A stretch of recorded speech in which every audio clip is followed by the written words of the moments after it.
listening to the Confidence Alchemist radio show with your host, the Confidence Alchemist himself, Keith Blakemore Noble. To find out more, visit theconfidencealchemist.com.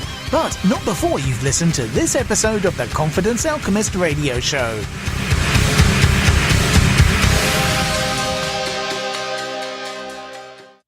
Hello, welcome to another episode. And this week I have a guest who I've had on a Winning in Life and Work radio show a couple of months back. And I'm bringing him back onto the Confidence Alchemist radio show because this time he's got something really interesting for us to explore. It's something which he's doing to help a lot of people. I know I'm waffling. It's going to make a lot more sense when we talk to him. So let's do that. Why don't we do that? My guest this week is David Heffernan. Dave, are you there, buddy? I'm here, Keith. How are you? You okay? I am fantastic as always, and so glad that you agreed to come back. So just for those who didn't catch you on Winning in Life and Work, and what we'll do is next week we'll do a version of that episode on the Confidence Alchemist radio show. So people who haven't heard your episode on Winning in Life and Work will be able to catch more about you. But for those who haven't come across you, briefly, who is the Hef? What does he do? Basically, I'm all about mental health, and over the last 25 years, I've been fundraising and raising awareness of mental health issues and homelessness. In the last year, set up a business called David Heffernan Limited, which is very boring. But what it does is support people who are going through mental health issues, whether it's anxiety, depression, PTSD. In the last 5 weeks alone, I've had 17 people who have been suicidal who come to me who I don't charge. It's something that I do, because that's the right thing to do. But I work in schools, I work in corporates, I do mental health and wellbeing training workshops, and anything that has mental health in the title, I'm all over it. Yeah, and I know you do. As you mentioned, you help people who are suicidal. Oh gosh, who are doing so well to that point. You help people who are suicidal, and you help them free of charge to get out of that. And I know there's a lot more that you do there. I know we could talk ages for about that because we did, and that was on the other episode. And again, people either catch that on Winning in Life and Work or catch it next week on the Confidence Alchemist radio show, because there's a lot that David shares in there, including the story of how Barry Manilow very nearly got him shot, which is an interesting tale in and of itself. But that's not what we're here to talk about today. The reason we're here today is on the 15th of October, David is making himself homeless for a night. That's right. David's making himself homeless for a night on the 15th of October. Why? What's that all about, David? What's going on there? Basically because I'm crazy. Last year I did the same thing, and I've done it over many years, but last year was at Old Trafford in Lancashire, the cricket ground. And it was during the middle of Storm Doris, which took me 6 days to recover from. Basically what it is a charity called CEO Sleep Out, and it's business people, business leaders, CEOs, swapping the suits and the comfy offices for a night on the street, raising awareness and funds for homeless charities and sex worker charities across the UK, but my particular fundraising is for the Northwest. Okay, so CEO Sleep Out, you say it's basically, I'm guessing, a collection of events around the whole country to raise awareness and funds for helping people who are homeless in particular parts of the country, yeah? Yeah, basically, it's just business people right across the country. They have venues dotted from Middlesbrough, Harrogate, London, Leeds, Manchester, Sheffield. They're all over. And for one night, they go out, swap the suits and the comfy offices, as I say, for one night out in the elements. And it's one of those charities, I've done a lot of fundraising over the years. I've done the skydives, I've done the walks, I've done the treks. And this is the one fundraising event that genuinely I love with a passion, because it actually creates that empathy of why you're raising the money. You're actually out, and there's no protection there. There's say I was in the middle of Storm Doris last year, and I was being beaten by the wind. It was bitter. It took me 6 days to recover afterwards. And it's just one of those charity events where you can totally engage with why you're raising the money, and that brings across with it, the empathy and the compassion. And a lot of these business leaders then go on and they put it as their corporate charity, because they realise that there isn't a world out there, and for a lot of these people, it's a world that they don't believe exists. They don't see it, it's hidden. Yeah, I mean, for me, one massive thing that I picked up from there, excuse me, was that you said you last year you slept out for the one night, and it happened to be while Storm Doris was battering the country, and it took you personally 6 days to recover from that. I presume basically it's like a cold sort of symptoms, that sort of thing. So just one night on the street, and it took you 6 days to recover from it. And we got people out there who, for 365 days of the year, that's their reality. They're out in that in all elements. Exactly, and the way the UK runs as well is shelters aren't mandatory officially need to open until it gets to something like -7 degrees.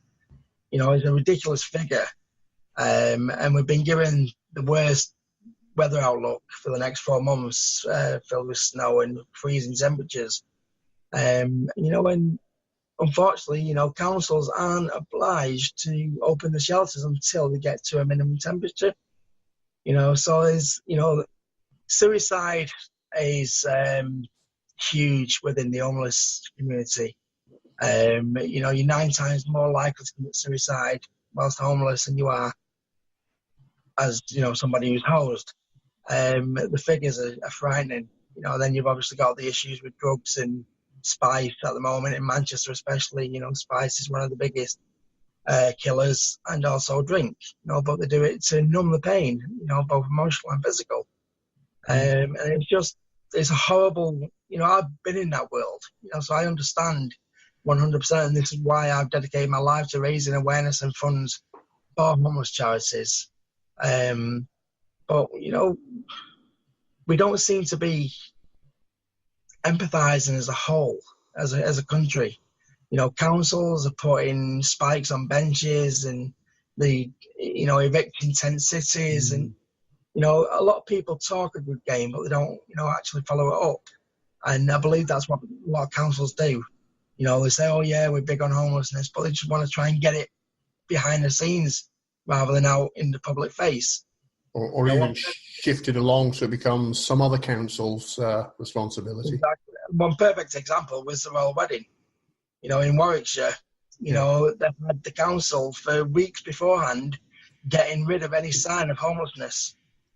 And that is what, we don't need to be hiding these things. These things are, real. And the more people get to understand that it's real, the more empathy and the more, genuine compassion that people will have.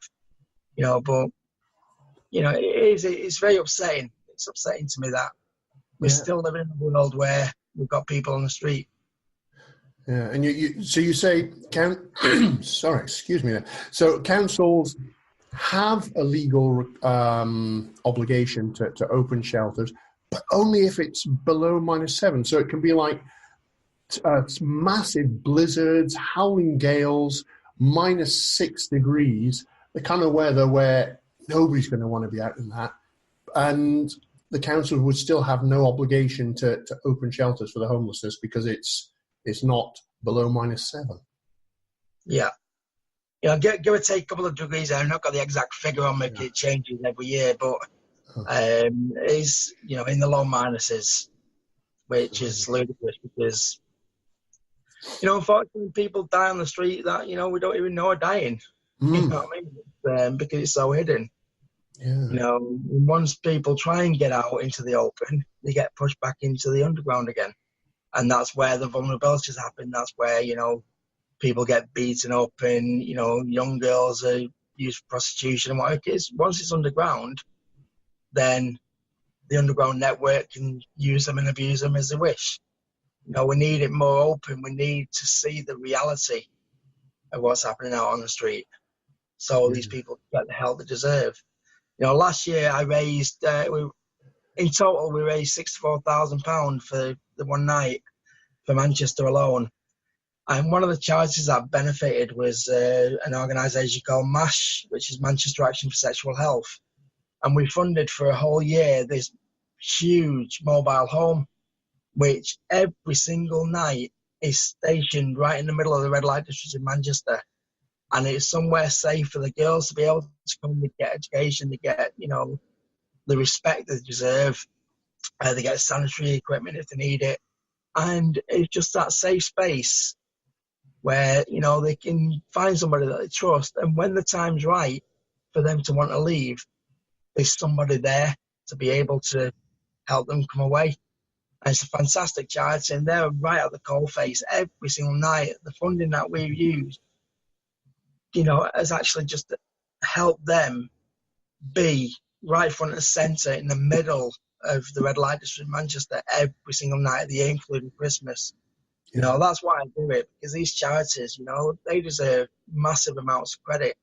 All I'm doing is raising money and raising awareness.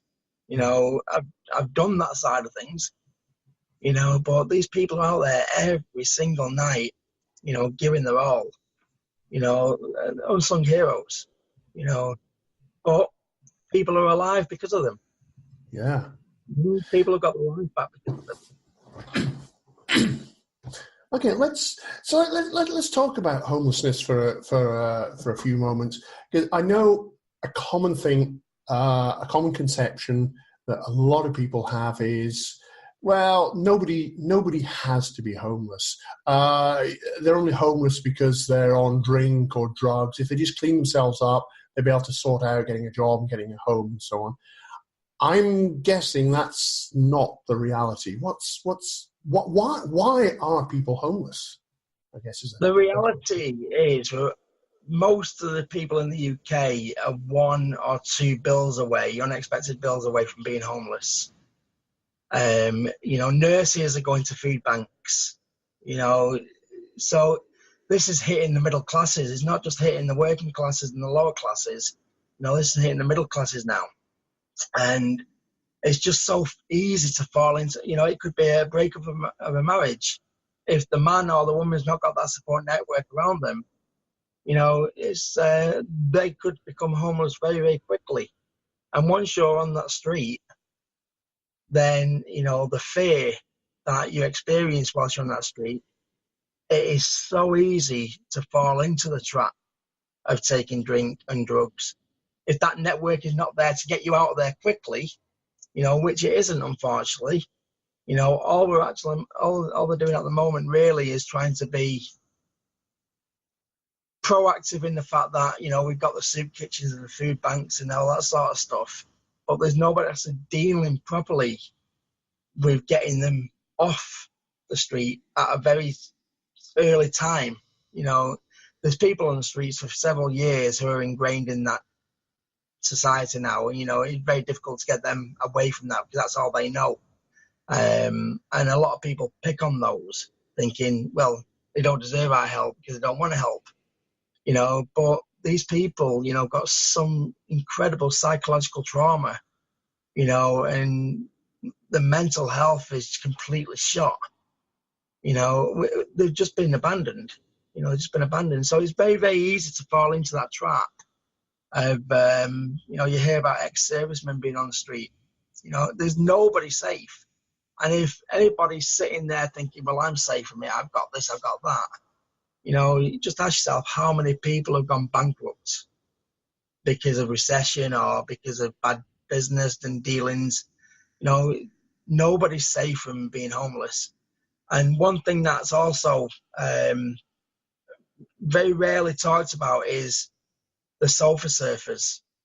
They're classed as homeless as well. The